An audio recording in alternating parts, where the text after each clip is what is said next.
Hello everybody, welcome back to another video. In today's video, it's going to be a fairly quick one because somebody is going to be coming over, plus I'm going to be getting ready to go on vacation. So I will not be making any videos from tomorrow until next Sunday. So yeah, I won't be doing that because I want to spend time with family, and family is obviously more important than the weather. Uh, So what we're gonna do is we're gonna just go over generally the days 1 through 5 Weather Prediction Center outlook like I usually do. Um, but this time there's gonna be a little bit more urgency because there are some things that are going on that uh, scream danger, and danger is obviously bad. Uh,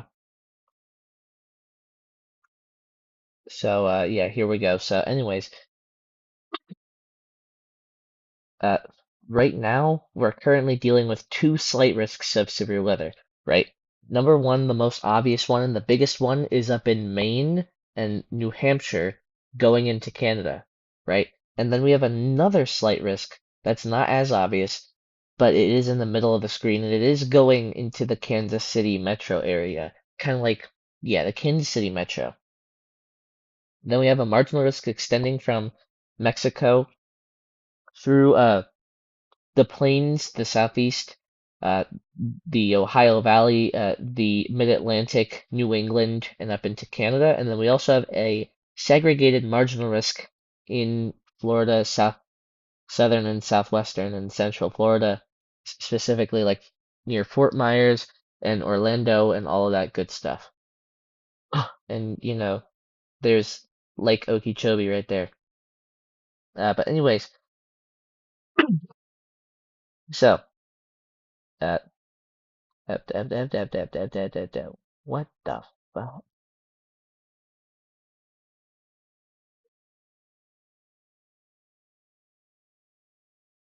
What?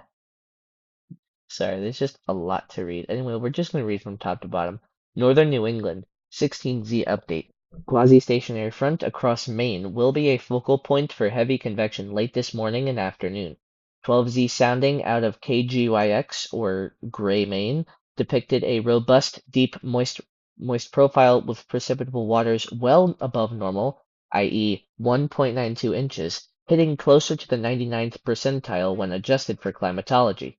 A stout warm cloud layer presence was also noted on the morning sounding with a WBZ height ring or height right around 13 to 13,500 feet, a sounding more respectable for environments based in the South, let alone northern New England. These types of environmental conditions lend to efficient warm rain processes that are notorious for overperformance within any precipitation schema, especially anything convectively driven. Reports this morning from just area showers and isolated thunderstorms produced 1 to locally 2 inches of precipitation across portions of New England in the past 6 hours, a testament to the efficiency of the rainfall. Complex terrain and flashier streams and rivers across northern New England offer better potential for flash flooding concerns when convective activity is introduced, and today offers one of the better potentials in quite a long time. Flow will be weak as steering flow remains meager, leading to slow-moving showers and thunderstorms likely to materialize in the proxy to western Maine into northern New Hampshire, with heavy rain potential of 1 to 2 inches per hour plausible in the stronger cell cores.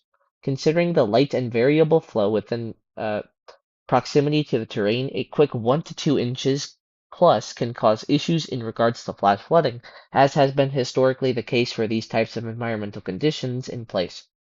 12Z high-resolution ensemble forecast neighborhood probabilities for greater than 3 inches are quite robust, with a formidable area of greater than 70% probability for the referenced threshold.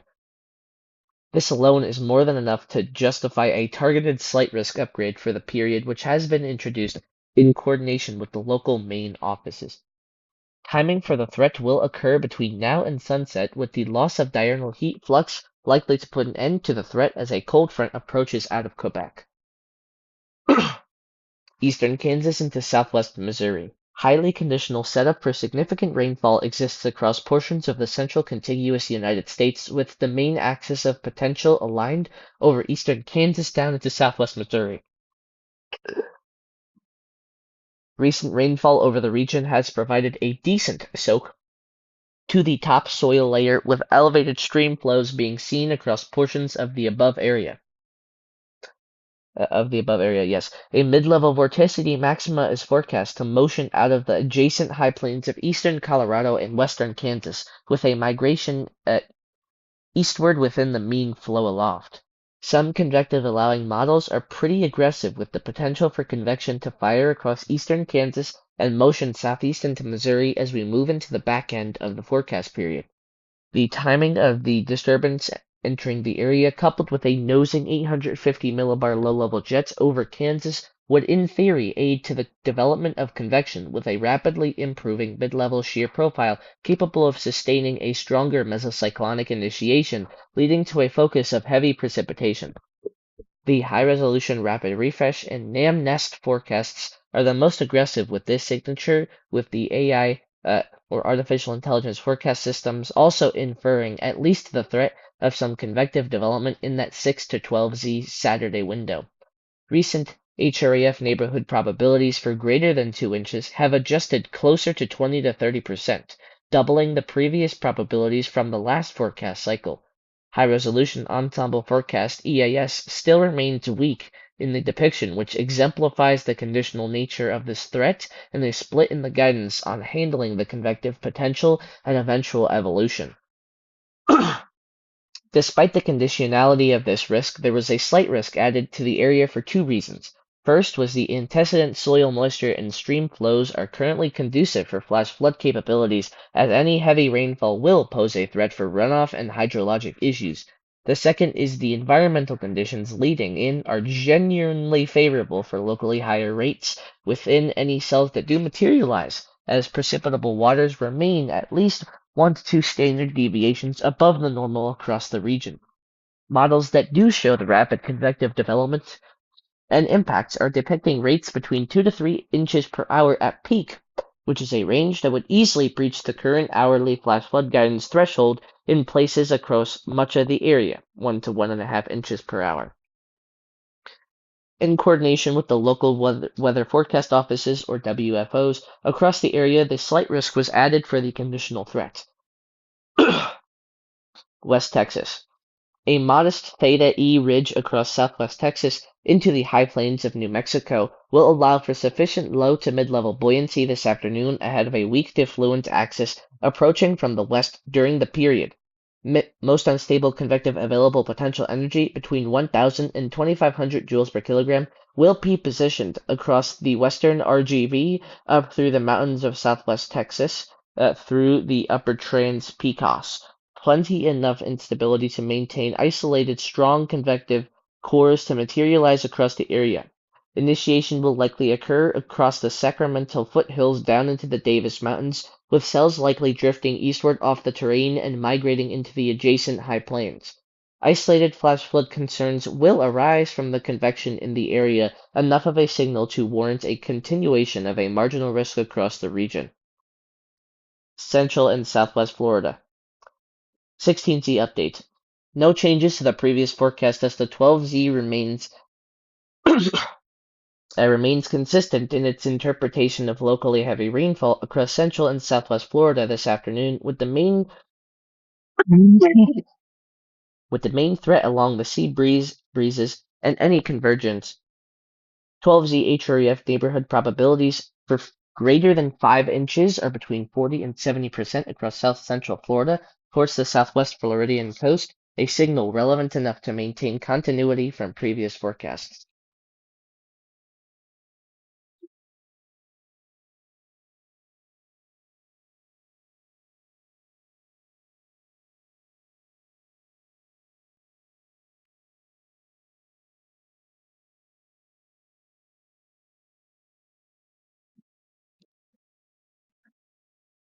Previous discussion. Anomalous moisture will reside over southwest and central portions of the Floridian Peninsula today, though it should be a little less in terms of precipitable waters compared to Thursday.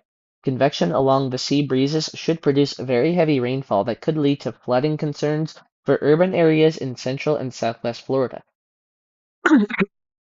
A marginal risk remains in effect with Tampa Bay removed due to convective allowing model guidance consensus to the east and south of there.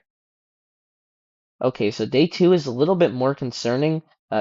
Sorry, that was a lot to read. Day 2, tomorrow, Saturday, is a little bit more concerning because there is a marginal risk for the Kansas City metro area,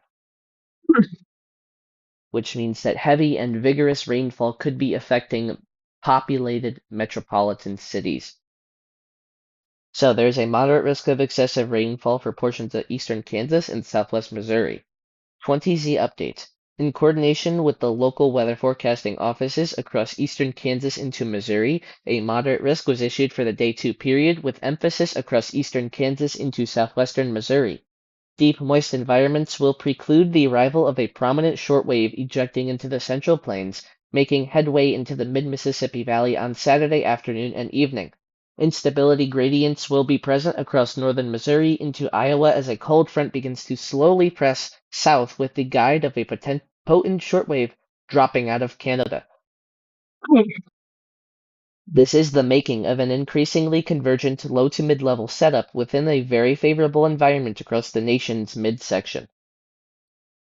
Instability across eastern Kansas into Missouri will be quite robust, with models forecasting most unstable Cape along and east of the Interstate 35 corridor into the 3,500 to 5,000 joules per kilogram range by the time we reach peak diurnal heating. Coupled with a deep moisture plume in the column, any convective development will compromise of significant rainfall rates as noted via elevated hourly and 3-hourly probability fields within the latest 12Z high-resolution ensemble forecast. Deterministic output from various convective allowing models indicate rates between 2 to 3 inches per hour, with likely higher intra-hour rates exceeding 4 inches at times, especially as you get further south into southeastern Kansas and southern Missouri, where instability will be maximized. Quantitative precipitation forecasts are consistent for 2 to 4 inches total across the area south of Topeka down into the Joplin and Springfield region of southwestern Missouri. Kansas City at this time on the edge of the potential with a split in guidance on where the heaviest precipitation will reside for the northern and northeast periphery of any established maxima.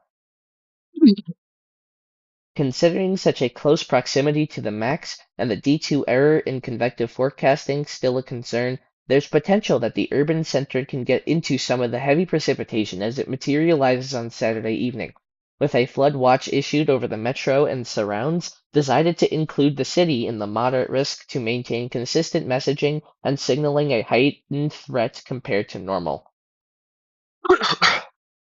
A high-end slight risk is forecast for much of the remainder of Missouri not encompassed within the moderate risk.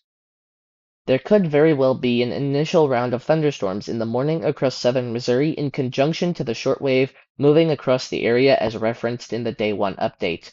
Any rainfall occurring would be a priming scenario for what would transpire later as the cold front to the north begins pushing south with a strong low-level convergence pattern taking shape over the mid-Mississippi Valley. The area of greatest concern outside the moderate risk is likely across northeast Missouri, where recent rainfall over the past 72 hours have led to significant flash flooding over portions of the area, allowing for highly compromised soils and swollen streams and creek beds located in the area. Local flash flood guidances in the 1, 3, and 6-hour thresholds continue to run much lower than normal, with most of the thresholds between 1 and 2 inches for either temporal range, meaning any heavy convection will be susceptible to flash flooding prospects. As of now, the saving grace for areas north of Interstate 70 will be a majority of the precipitation will be due to the frontal progression, and any convection should be more progressive in the grand scheme. This typically negates significant flooding prospects as rainfall will only last for so long before it moves away and we see a de-escalation of hydrologic impacts. In any case, the threat is still elevated across much of the mid-Mississippi Valley, so the period will bear watching for any short-term upgrade potential if trends allow. Midwest 20Z update. A strong cold front will migrate through the region, allowing for convective initiation over the central Midwest into the western Great Lakes, overlapping areas that have been hit recently with periods of heavy rainfall. The highest potential is across southern and eastern Iowa into northern Illinois, where significant rains have impacted area flash flood guidances considerably over the past 72 hours, meaning that the chances for flash flooding are easier to attain. Progressive nature of precipitation is the reason this area is just outside the more significant rainfall prospects. However, environmental conditions are still favorable over the area, with deep moisture pooled as far north as Interstate 80 for the setup. As the front moves out of the area, drier air will advect into the region in its wake, ending the threat for the rest of the forecast period. Widespread 1 to 3 inches with locally 4 inches totals is forecast in this area of the contiguous United States, certainly enough to cause scattered flash flooding threats as the pattern evolves when you couple with the lower flash flood guidances in place. A broad slight risk is forecast for the potential. So what I just read was before the moderate risk was issued. This is day 3. There are 2 slight risks issued, one from Texas to Mississippi and one from southeastern New Mexico to western Texas. There's also 2 marginal risks, one from Colorado down into Texas, up through the deep south, the southeast, into portions of the Ohio Valley, the Mid-Atlantic, and the New England regions, and there's a super tiny marginal risk in the Wakefield area. There is a slight risk of excessive rainfall for portions of Texas and the lower Mississippi Valley. 20Z update. Little changes were necessary for the day 3 period as guidance remained fairly consistent on the premise of heavy rainfall across the southern plains to the lower Mississippi Valley on Sunday. The slight risk across West Texas was pushed further west into southeast New Mexico to reflect the latest quantitative precipitation forecast increases from the 12Z guidance. Overall synoptic pattern remains favorable heavy rain across much of the area south of Interstate 40, with the heaviest rain likely to occur over the lower Mississippi Valley given the approach of a cold front to the north and a very moisture-rich environment thanks to advection of Gulf air. We will be monitoring closely for any targeted upgrades, but we'll likely have to see how the previous period's convection evolves before doing so. A cold front pushes down the southern plains into Texas on Sunday. This shunts the heavy rain focus south of Saturday and provides a strong focus for convective development in a rich Gulf-sourced moisture environment. Precipitable anomalies are 2 to 3 sigma above normal across Texas by that afternoon, with 2 sigma anomalies expanding east to Alabama by late Sunday night. Expansion of the slight risk to both North Texas and the Houston metros are warranted given the environment as well as the 0Z consensus of the UK Met and ECAIFS for the Houston area and the Rapid Refresh Forecast and RDPS for North Texas.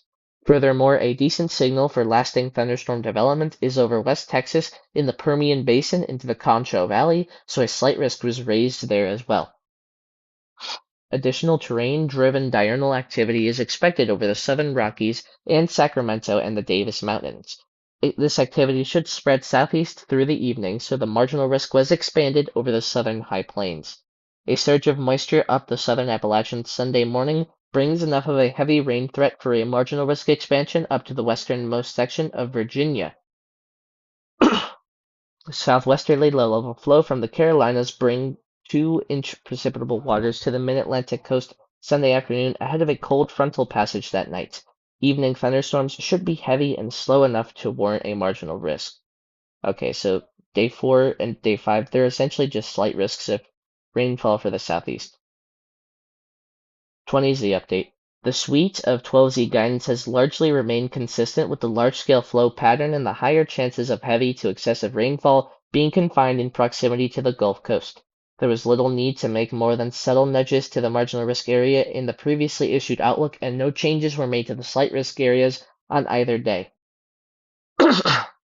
Overall, not much changes from the precipitation forecast, with the overnight guidance continuing to present a good signal for highly efficient training storms along a slow-moving front settling into the region. Models continue to show a cold front settling slowly south through the southern plains, lower Mississippi Valley, and the southeast as the shortwave energy gradually amplifies a broad upper trough centered along the Mississippi Valley on Monday. A deepening pool of moisture along the front, fed by southerly low-level inflow from the western Gulf, will fuel the potential for highly efficient showers and thunderstorms. Guidance continues to show precipitable waters increasing to 2.25 inches, which is 2.5 to 3 standard deviations above normal. Along and ahead of the front, from South Texas into southern Alabama on Monday. Interacting with this moisture is expected to be an area of enhanced ascent provided by right entrance region upper jet forcing positioned along the base of the amplifying trough. In addition to the deep moisture and large-scale ascent, repeating storms are expected to raise the potential for heavy amounts and flash flooding concerns. A slight risk was maintained from southeast Texas to central and southern Alabama on day 4.